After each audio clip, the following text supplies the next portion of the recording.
उसे प्यास लगी थी। उसने फ़ोन उठाकर जब देखा तो रात के 2 बज रहे थे।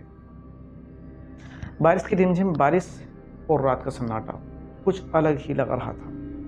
उसने विक्रम को देखा, वो किसी छोटे बच्चे की तरह सो रहा था। उसने उठकर खिड़की खोली और बारिश की बूंदों अपने चेहरे पर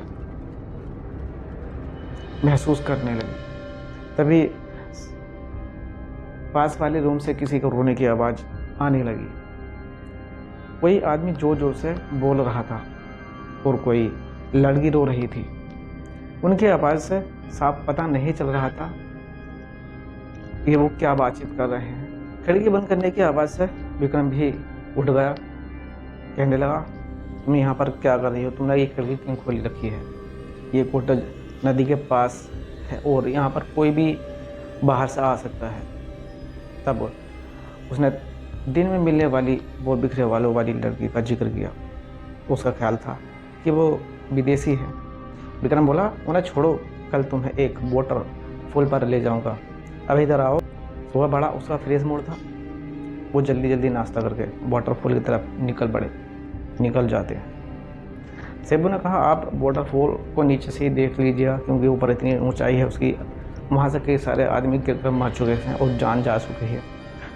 उसकी ऊंचाई लगभग 3 किलोमीटर की थी।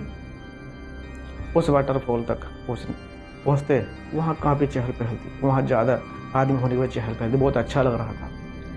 पर्यटकों के साथ लोकल लोग भी थे। संडे जो था, बाकी बहुत खूबसूरत जगह थी। हम वो भी वहाँ फोटो लेने लगे। तो वहाँ पर एक छोटा सा लड़का पतला मैगी और कुछ कोल्ड ड्रिंक की बोतल लिए बैठा था। विक्रम ने उससे कहा, मैगी के साथ चाय पिला सकते हो क्या आप? उसने हाँ मसला, हाँ मैं पिला सकता हूँ। इतने ही विक्रम उससे बात करने में व्यस्त हो गया। उससे बातें करने लगा और वो उसके साथ में जो गई थी वो कैमरा लेकर थोड़ा और ऊपर चली गई। एक पतली सी ऊबड़ खाबड़ पगडंडी सी सड़क पर वो चढ़ गई। वाटरफॉल के साथ साथ उसे ऐसा लगा जहाँ विक्रम बैठा है उसे शॉट ऊपर से ले जाकर लिया जाए। वाटरफॉल की बढ़िया पिक्चर आएगी और थोड़ा आगे ही बड़ी थी कि अचानक से उसे उलझे वाली लड़की उसको मिली। उसने उसको देखा और आगे दिखाई दी, जो बहुत ही तेज से आगे बढ़ रही थी। वो उसके पीछे लगभग भागते हुए उसके पास पहुंची। उसने हाथ आगे बढ़ाया कि वो पलटी और सब खत्म हो गई। मैंने कहा, हेलो। वो मुस्कुरा दी। मैंने बात आगे बढ़ाते हुए कहा, आर यू अलोन हेयर? उसने नामा सर हिलाया। उसका चेहरा बिल्कुल गोल, बहुत गोरा था और आंखें एकदम काली। उसके बालों की तरह वो बेहद खूबसूरत थी।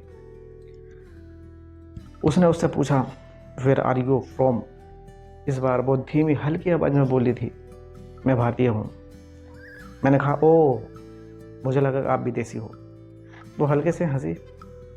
तभी उसे ढूंढता हुआ विक्रम आ गया। उसने उसका परिचय करवाया और उसके हस्बैंड विक्रम से झूठ बोल गई। उसने अपना नाम सारा बताया। विक्रम ने चाय पीने का ऑफर दिया पर उसने मना कर दिया। वो छोटी चढ़ी चली जा रही थी। विक्रम ने उसे बी केयरफुल कहा तो पलटी और मुस्कुराते हुए हाथ हिला दिया। वो लगभग 2 घंटे वहीं बैठे रहे पर सारा वापस नीचे नहीं आई। वो लगभग 2-3 घंटे वहाँ पर बैठे रहे, उसका इंतजार देखते रहे, लेकिन वो कभी नीचे वापस नहीं आई। उन्होंने कहा, चलो बाज़ार घुमाते हैं, पर विक्रम का मूड कुछ और था। वो वापस कॉटेज वापस के सारे रास्ते विक्रम शरारती करते हुए आया था। तो कभी उसके गले लग जाता, तो कभी चूम लेता, कभी गोदी में उठाकर ले जाता। उसे लग रहा था कि काश ये वक्त यहीं रुक जाए, और ये दोनों हमेशा के लिए यहीं रह जाए। जब उसकी आँख खुली तो बिस्तर पर वो नहीं था और उसने कपड़े पहने। उसने आवाज़ देने लगी पर कोई जवाब नहीं आया। विक्रम कहीं भी नहीं था। तभी बाहर लोहे में कुछ आवाज़ आई और उसने दरवाज़ा खोला तो विक्रम बाहर उस खिड़की के पास खड़ा था जहाँ उसने सारा को पहली बार देखा था।